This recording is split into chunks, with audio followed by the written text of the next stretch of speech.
Hello guys! For today's vlog, ayan, magluluto naman tayo ngayon ng chicken feet na napakasarap nito. Pwede siyang pulutan, pwede siyang pangulam, at napakasarap nito papakin. Ayan nga po guys, ay pinakuluan ko muna yung ating chicken feet.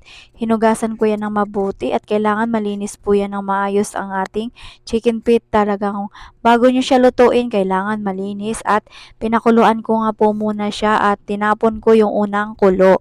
Pagkakulo nga po niyan, tinapon ko ang kanyang sabaw at hinugasan ko ng maigi sa gripo.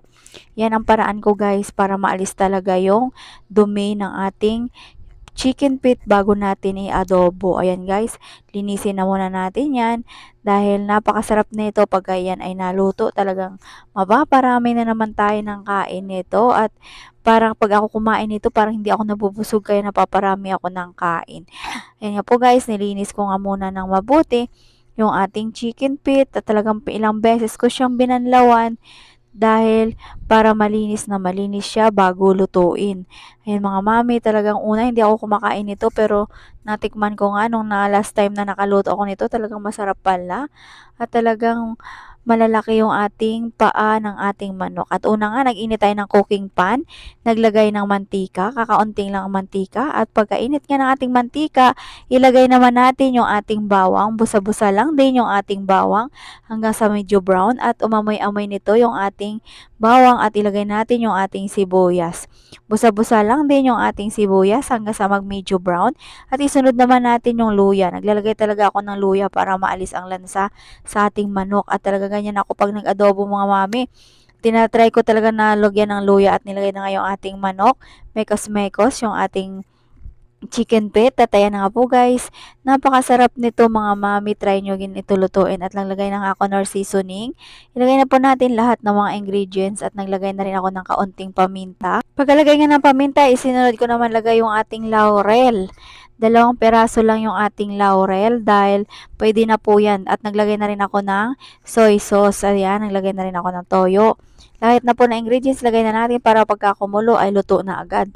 Ayan na po guys, mekos-mekos yung ating chicken feet at talagang napakasarap nito mga mami. Masarap ito iulam, pwede mo siyang kung anong gusto mo papakin at naglagay na nga rin po ako ng Sprite. Isang boting Sprite na maliit at naglagay din ako ng kaunting brown sugar. Ayan, ang ating mga ingredients, mga mami, at talagang napakasarap nito yung ating chicken feet.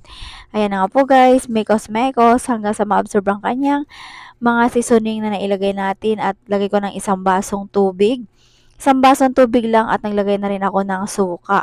Dinamihan ko ng suka. Yan ang papakuluin natin yung ating chicken feet at mga ilang minuto nga at lutong-luto na. Ngayon yung ating chicken feet halos mahiwalay na sa kanyang buto ang ating pagkakalambot at talagang napakasarap nito mga mami at dati hindi kami nakakakain nito nung kami ay nasa bukid pa at talagang na-try ko nga pong bumili nito at sabi ko nga subukan kong magluto kung masarap.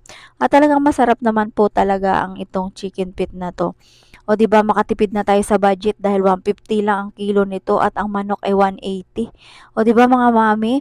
Naparami nga ng kain ng mga pamangkin ko dito at talagang napakasarap daw at taob na naman ang kaldero pagka ganito yung ulam sa mga bata. Gustong-gusto nila 'to pagka ganito yung pagkakaluto ng aking adobo. Kailangan medyo tuyot-tuyot lang natin at para medyo malapot-lapot ang kanyang sabaw. At naglagay na nga po pala ako diyan ng hiniwang sili, 2 perasong sili ang aking tinadtad at inilagay natin diyan. Masarap talaga dito sa chicken feet pagka medyo maanghang. O 'di ba kain na tayo mga mami.